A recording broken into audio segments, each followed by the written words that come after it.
2023. I hope everybody had your dose of the perk of the day, caffeine. No? Okay, I did. Okay, I needed that. So for the start of the day, as usual, we have a series of speakers today. We have more speakers. We have 11 speakers for today, and it starts all the way from 9 to 5. Yeah, if I'm not wrong. Okay, so for the start, we have Jason from TGN Technology. He's the founder, and today he's here to tell us more about protect your business against encryption-based ransomware. Over to you. Hi, good morning. Thank you very much. Hi, good morning, everybody. If you have seen me the last night at the panelist, yes, thank you for joining. I know it's very early in the morning. I'll try to make it sweet, short, and sharp, and directly to the point. And of course, I'm here mainly to share on solution and also what's happening for SMB markets, especially for business owner. I myself am also a small business owner, and how we're going to protect ourselves against encryption-based ransomware. So how do we basically prevent and protect ourselves? Okay. Other than of course protecting our networks with the appropriate firewalls and of course preventions and stuff like that. So I will show you some of the recommended solutions that's encouraged nationally by governments. And on top of that, of course, we'll update you guys on some of the information that I've obtained from CSA, the Cybersecurity Agency of Singapore, on what are the threats that we're actually facing businesses in Singapore per se. Okay. As we all know that in Singapore, we actually have a very, very fast internet speed. Okay, so actually it's, in a way, cuts both ways. It's good for our workers in terms of productivity and efficiency and stuff like that. But at the same time, if a hacker manages to get into your network, similarly, he will also have a very, very fast access into your network. So do remember it does cut both ways. Alright, so very briefly and quickly. Hi, my name is Jason. I'm from TGN Technology. I'm the founder of TGN Technology, and we are a solution company that basically does quite a number of brands. Alright, so you can see the brands that I have. Mainly I have the Peplink, Ubiquity, Synology, Microtik, Seagate, TP-Link. Alright, so today we're talking mainly on data protection, and of course I have in front of me an example of a data storage hardware and how we actually try and use them to protect ourselves against encryption-based ransomware. So very quickly, just to go through with you some information that I've compiled. Alright, so these are some of the headlines that we actually get from around the world. Okay, as you can see from the slide here, you can see that IBM has actually expanded that around Asia Pac region, which is our region. Okay, there has been quite a number of search since Q2, and you have to of course take prevention, and of course ransom demands are rising, and everybody knows and has heard of somebody who got ransomware, encryption-based ransomware, and I believe some of you will be very interested to know, does company actually pay up? Alright, so I do have some numbers. Okay, yes, companies do pay up. So I'll give you some numbers as to who actually pay up. How many percent of it actually does pay up? Okay, so there are some more information here. So I'll briefly go through some of the global brands in terms of their ransomware statistics and their findings. So you have Microsoft, of course you have your normal information from ARN, okay?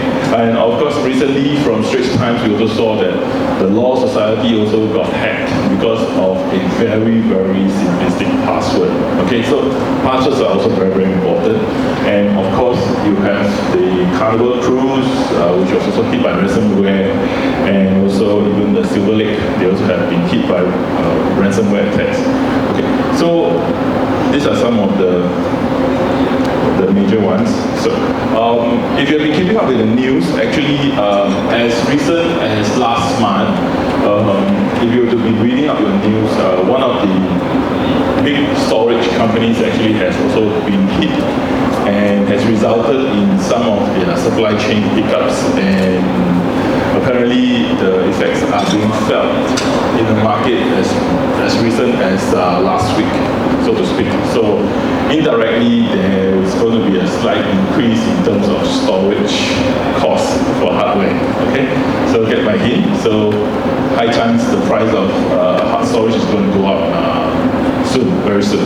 Okay, so according to Sophos research, because Sophos is a very, very well-known anti-firewall UTM, Universal Threat Management. Okay, so it's 1 out of 2 do get attacked, according to a survey among 5,000 IT managers, and up to 73% are actually affected. And out of those that get hit, 26% actually paid the ransomware. Okay, so as high as 26%, so let's say that it could be 10 out of 10 people, 2.6, out of 100 people, 26 people will pay. Okay, but does by paying actually solve your problem?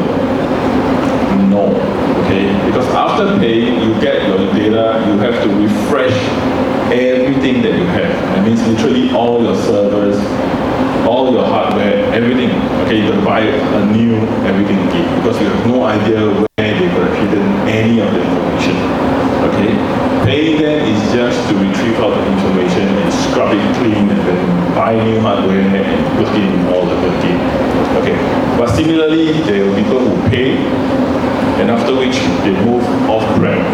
They will just move everything to the cloud. And of course, indirectly, they are believing that the cloud providers will actually help them secure the security, but not exactly. Okay, cloud providers don't cover the security, they just cover the infrastructure.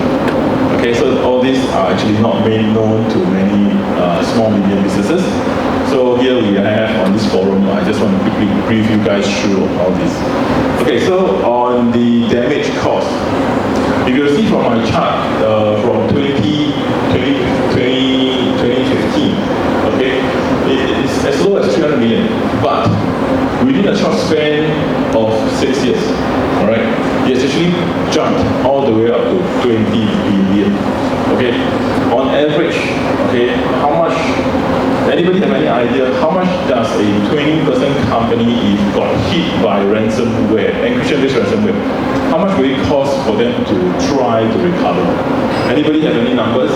Can I hear from the crowd? I'll give a free gift for anybody. Where's my gift? Okay, wait, hang on. I do have a gift. Yes, hang on. Sorry. So, okay, so somebody going here. Okay, so I do have freebies to give around. All right, so don't worry. If you answer my question correctly, okay. Yes, Terry. So you said how much for a $20 million company? For a 20-person company, for a 20 employees, yeah. I would say probably like $500,000 or something. $500,000. So we have $500,000 from Terry. Do I hear any other numbers? Any other numbers? Terry, you say it costs $500,000 to recover a 20 employee company from ransomware attack. Anybody? Yes, Lawrence. 50K. I need something higher than that. Okay, so it's going to cost something higher. Okay, so the last number that I've got from some insurance contacts that I have, companies do buy insurance to protect themselves against such incidents. All right, so it's a good idea for even SMBs to literally have to invest in such insurance. It costs between 80 to 100K. All right, to recover. And that is to engage the professional people like Ensign and so on and so forth, who are certified by the insurance adjusters to go in and do it before the insurance will pay out. And that's before the 10% deductible. Okay, there's still a 10% deductible even for such insurance. It's almost like car, you know? In car we have access either 600 or 1,000 or 3,000. Okay, so these are the situations that we are facing. All right, so do take note of all this information that I'm sharing. Okay, so now, and out of all these, 90% are actually preventable. Okay, so I'm going to just very briefly go through because I'm run out of time. So in terms of cybersecurity framework, what are we looking at? Okay, so this is from the National Institute of Standards and Technology. Okay, this is a US government agency. So you have to identify, you have to protect, detect, respond, and recover. Okay, so for my very short talk today, I'm going to talk to you about how to protect and recover. Okay, identifying that will be from the people who are your cybersecurity providers. Okay, so you're going to look for your cybersecurity service providers. So over here in our exhibition, we have people from Checkpoint, we have people from quite a number of vendors who are here, who are specialized in cybersecurity. Okay, so they will be able to help identify. So my job and my duty here today is to teach you how to protect yourself and how to recover from it. Okay, so these are the things that we have to take care of. So very, very briefly and quickly, let's go through identification. So ID, you have to identify which are your critical organizational assets. So which are the critical servers, which are the critical storage, file storage, and which are the critical departments, computers, laptops. So all these are the things that you have to identify first, right? Subsequently, do your risk management. If you are not sure how to do a risk management, there are companies available to help you do your IT audit to check out how your risk management is like for your company. All right, so this is to identify first. Now, subsequently, of course, identifying and also to do the risk management is to know how to manage your risk. Knowing the product that you have to know also the vendor, how do they identify and protect themselves against the risk. So there are vendors like providers from Microsoft or whoever that are top tier brands. They will always let you know if they have identified any security stuff, right? So they will issue CVEs and stuff like that. So these are the vulnerabilities. Okay, so these are very, very important, right? So after that, you have done your risk assessment, your own internal IT audit to know what's happening and what are the assets that you want to protect. The next thing is on data security. Okay, you have to know how you want to do the data security. Employee training. Okay, a lot of times, like my earlier slide, 90% of what has happened is preventable. Okay, they are all preventable, right? So basically, train the employees to learn how to identify. Okay, how to identify if the email is fake or how to identify that they are being scammed. Okay, so these are very, very important. Access control. What are the devices internally and externally accessing your assets? All right. Okay, so I heard a story where the company was breached because of one single simple hardware device, their door access. Okay, the door access provider required access to record in all the information, the employees clocking in and clocking out. And the door access company actually opened up and asked the company's firewall team to open up a certain port. And it was through that door access provider, the hacker was able to penetrate through into the system. It was as simple as that. It was just one small little device.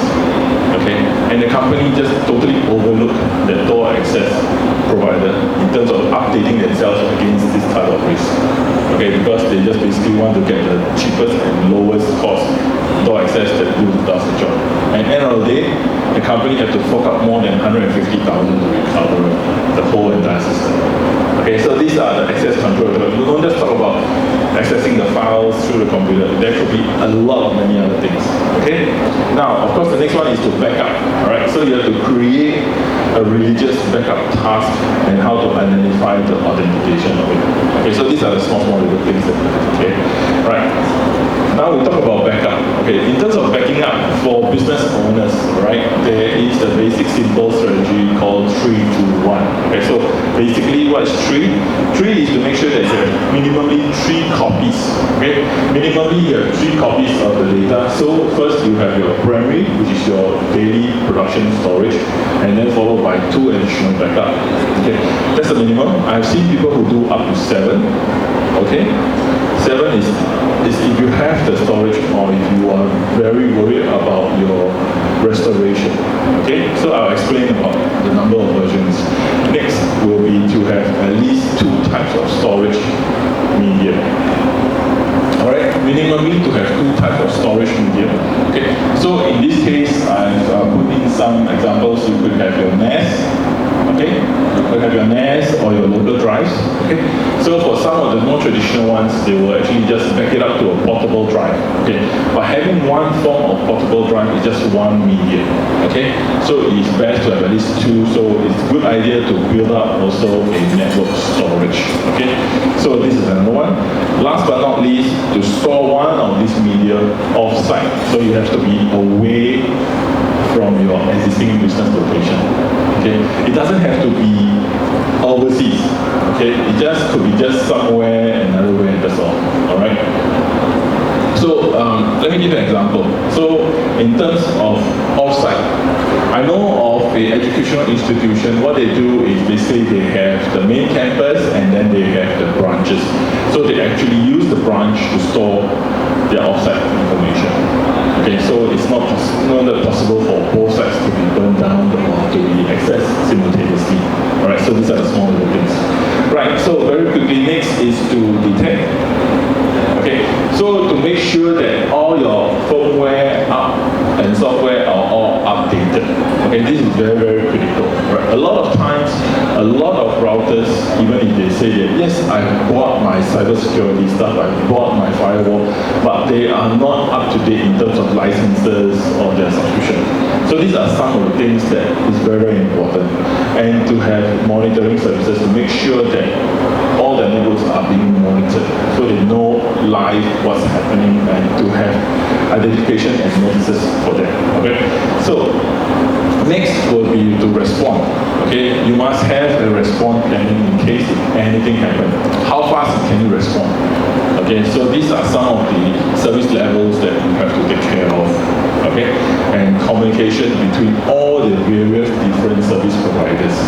Okay, so these are also very important.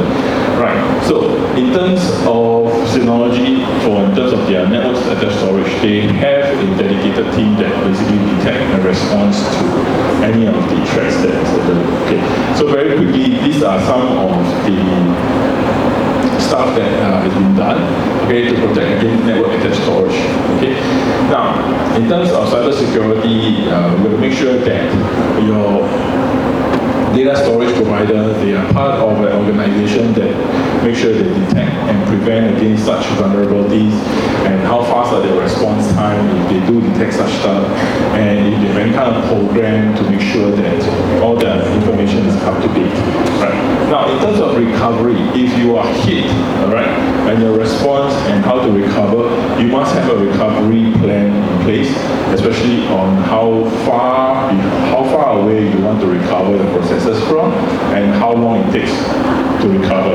All right. So a very, very quick example. Right. So you have your RPO, that's your recovery point objective, and your recovery time objective. Right. A very, very simple explanation of this is if I only have 3 backups, but you see backup formula is 3, 2, 1, right? So I only backup Monday, Wednesday, Friday. Okay? So if I am hit on Wednesday, where's my recovery point? My recovery point will be on Monday's backup.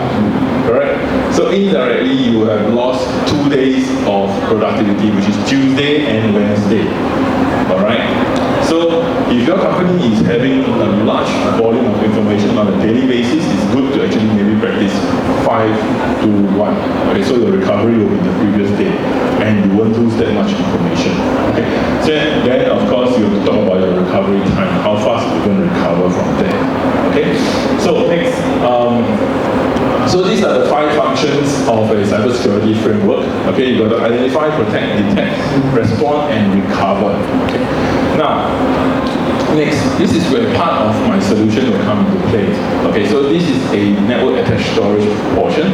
So how do you effectively back up the solution against ransomware? So a scenario will be you have employees who are using laptops or PCs on-site or off-site, and they are basically accessing through a public Wi-Fi. Okay, they could be using a public Wi-Fi, and they may not know that the public Wi-Fi could be infected, and they are also could be using USB thumb drives. Okay, and it could indirectly affect their laptops. Okay, so these are things that are commonly known. Okay, it happens daily. Okay, and once they bring the laptop back to the office and they access the network in the office, they could indirectly infect the storage through SMB protocol. Okay, so there's a small medium business protocol which they access by IP number to the file server and indirectly infect the whole system. Okay, so in terms of Synology's data storage backup, they have various different packages which is totally license-free, subscription-free. Okay, you are able to back up your PCs, your servers, your virtual machines directly into the network storage. Okay, and to be able to restore it back to the last restoration point or prior to encryption. Okay, if it happens.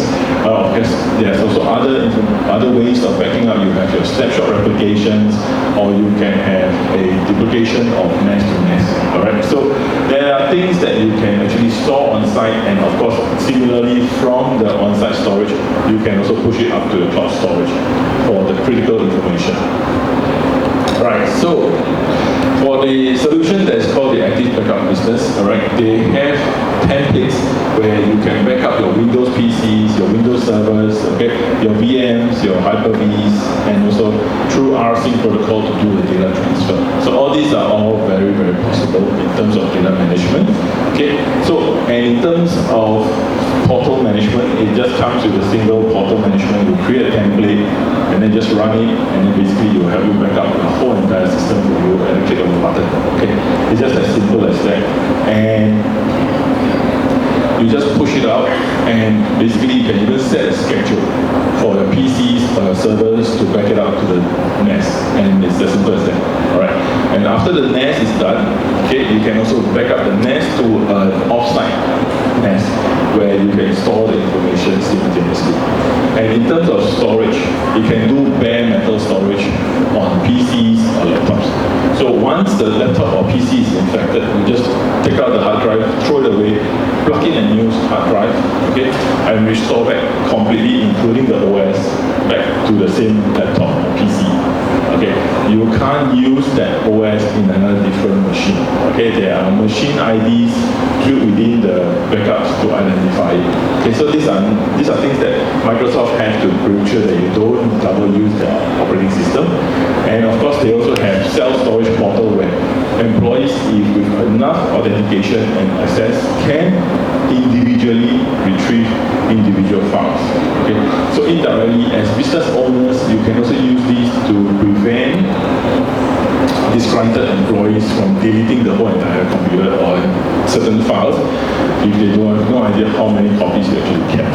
Okay, so these are things that we can protect ourselves as business owners. Okay. Now, next is of course the global deduplication technology where you will duplicate data across different platforms. Okay, and the best part about this is it doesn't consume additional information in terms of your data storage. So, for example, your first initial full backup is 10 GB. Subsequently, every day, if you were to add 1 GB, okay, it doesn't mean it's 10 plus 11 plus 12 or so on and so forth. It just basically incrementally double up, adds up your storage, okay? So it just basically increases incrementally on a daily basis as you back up. So it doesn't eat up a lot of your storage space, okay? So these are very quickly some of the things that I want to share with you in terms of solutions that are available for SMB business owners that you can use. Okay, so very, very quickly, it does bare metal backup, it does bare metal restoration, it does self-restoration portal available, okay, and it has a very, very fast file recovery. Of course, it also saves space and time. All right, so most importantly is no license fee. Okay, so now in terms of businesses, we also worry about how things are happening. All right, other than SMB protocol, of course, you still have your usual IP HTTPS functionality to access your drives.